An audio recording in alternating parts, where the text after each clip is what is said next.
que vous aimez. Le journal Nadirat Biopérégui.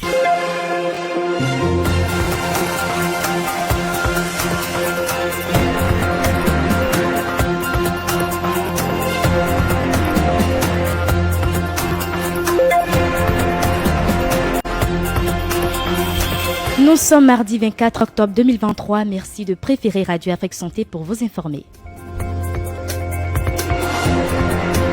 Le monde entier célèbre aujourd'hui la journée mondiale de la poliomyélite. Elle est une maladie qui se transmet par de l'eau, des aliments contaminés ou par contact avec une personne infectée. Vous suivrez dans ce journal le bien fondé au vaccin poliomyélite oral VPO.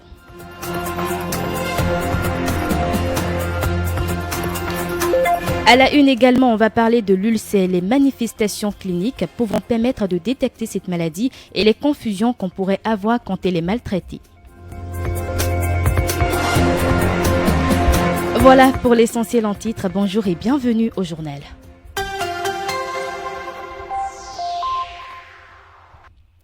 « 24 octobre 2023, nous célébrons la journée mondiale de la poliomyélite. Selon les statistiques de l'Organisation mondiale de la santé, plus de 250 cas de paralysie dus à la poliomyélite ont été enregistrés en 2022 en Afrique. La poliomyélite est une maladie très invalidante qui touche principalement les enfants de moins de 5 ans. Il n'existe pas de traitement curatif de la poliomyélite. La prévention est la seule solution et elle passe par la vaccination des enfants en respectant le calendrier vaccinal. C'est conscient de cela que Radio Afrique Santé nous rappelle l'importance du vaccin poliomyélite oral VPO. Achille Kokoumpe, responsable du programme élargi de vaccination au centre de santé à Kassato. Le VPO, c'est le vaccin polio oral. C'est le vaccin contre la poliomyélite, la forme orale. Parce qu'il y a deux types de vaccins contre la poliomyélite. Il y a la forme injectable et la forme orale. C'est la forme orale qu'on appelle vaccin polio oral, VPO. Et le vaccin injectable parle de VPI. Voilà les deux types de vaccins que nous avons. Sinon, ça lutte contre la même maladie. La poliomyélite qui est une maladie invalidante et qui se manifeste par une paralysie ou un trouble de la marche chez un enfant. Et ici, il faut souligner que ceux qui sont concernés, c'est les enfants de moins de 15 ans. Parce que cette paralysie peut attaquer les enfants de 0 à 15 ans. Mais nous ne poursuivons pas nos vaccins jusqu'à l'âge de 15 ans. Nous, on s'arrête à l'âge de 9 mois. La paralysie peut attaquer ces enfants. Voilà un enfant de moins de 15 ans qui marche normalement, qui n'a pas eu un traumatisme, mais qui subitement présente un trouble de la marche ou une boiterie ou une paralysie. Là, ça inquiète. Et vous savez, dans notre tradition, lorsque ça survient brutalement comme ça, nous pensons à autre chose. Et nous faisons recours soit au pasteur pour la prière ou à un charlatan, l'un ou l'autre. Vous voyez, parce qu'on se dit, mais quelle est cette maladie qui pourrait arriver subitement comme ça à mon enfant? Et voilà, nous commençons par avoir de crainte et on n'a pas le réflexe de se rendre dans un hôpital ou dans un centre de santé pour une consultation. Il n'y a pas de signe annonciateur de la polio, nous apprend l'infirmier diplômé d'État Achille Kokoumpe. Mais le vaccin contre la poliomyélite administré par voie orale est-il sûr? Achille Kokoumpe, responsable du programme élargi de vaccination au centre de santé à Kassato, rassure. En réalité, cette maladie, dans la plupart des cas de survenue brutale, un enfant que tu as vu, qui est à la maison, qui n'a aucun signe aujourd'hui, mais le lendemain, l'enfant commence par avoir un trouble à la marche, présente une boiterie ou ne peut plus soulever même un membre, que ça soit supérieur ou inférieur, et ça inquiète. Donc, il peut y avoir de fièvre, comme il peut ne pas avoir de fièvre. L'enfant peut avoir de fièvre, l'enfant peut ne pas avoir de fièvre. Il peut y avoir de vomissements, mais le signe capital ici qui nous oriente, c'est ce trouble de la marche ou cette paralysie qui s'installe de façon brutale chez l'enfant. Tous les vaccins que nous administrons aux enfants sont des vaccins sûrs.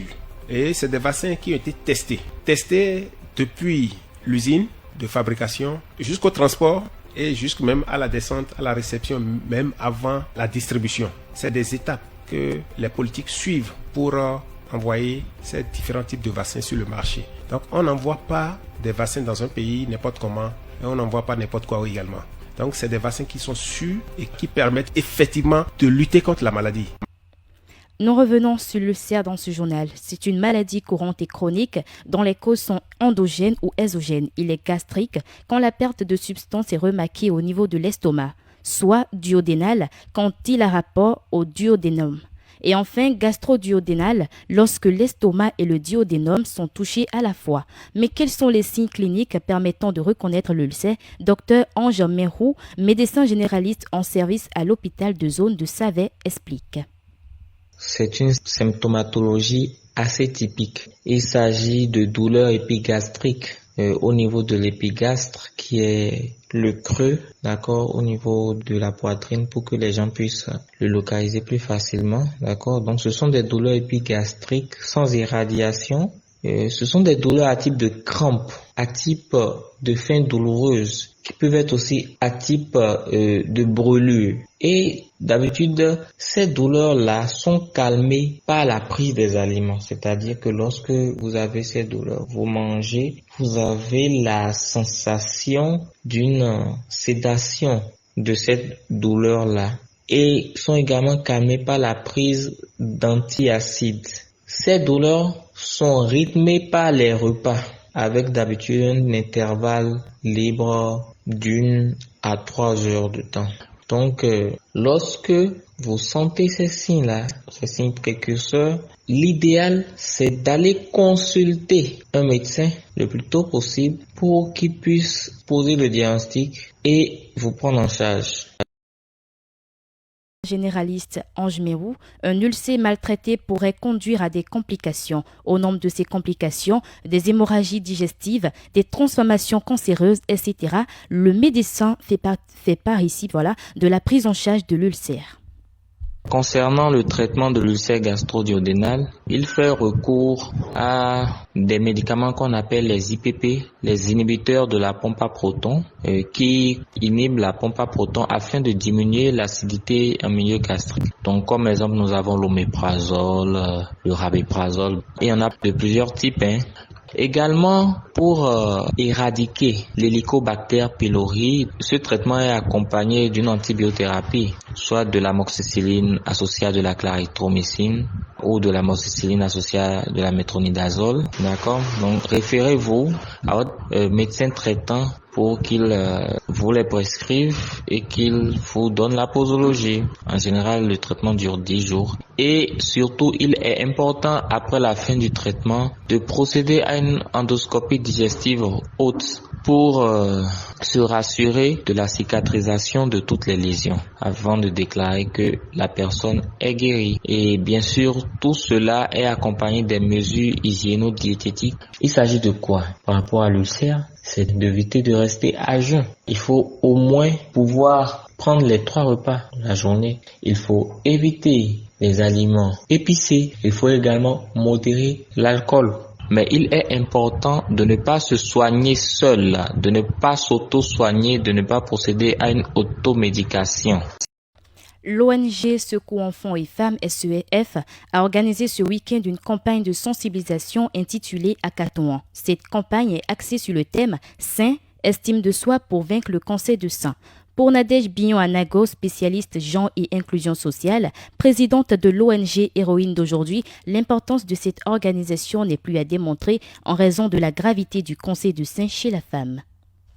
C'est très important de communiquer autour du cancer du sein, déjà pour déconstruire tout ce qui se dit autour. Et c'est très important d'informer, c'est très important de sensibiliser parce que, comme on le dit souvent, le cancer est dangereux. C'est dangereux, mais le cancer du sein tue davantage les femmes. C'est important de parler aux femmes, de parler aux filles, de parler aux femmes et de les aider à aller de l'avant en apprenant comment faire l'autopalpation et en les incitant à aller faire au moins un dépistage 1 fois par an.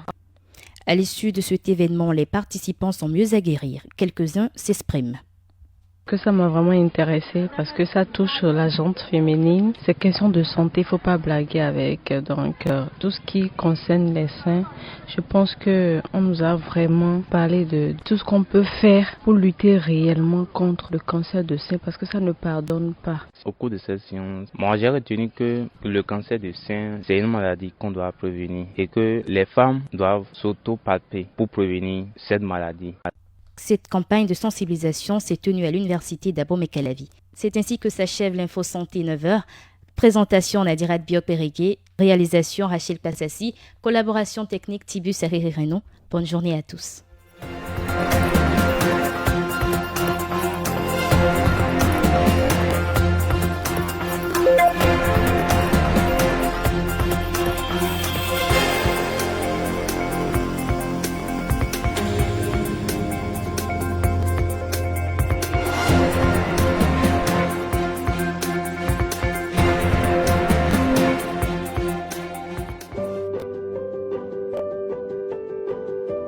K Radio.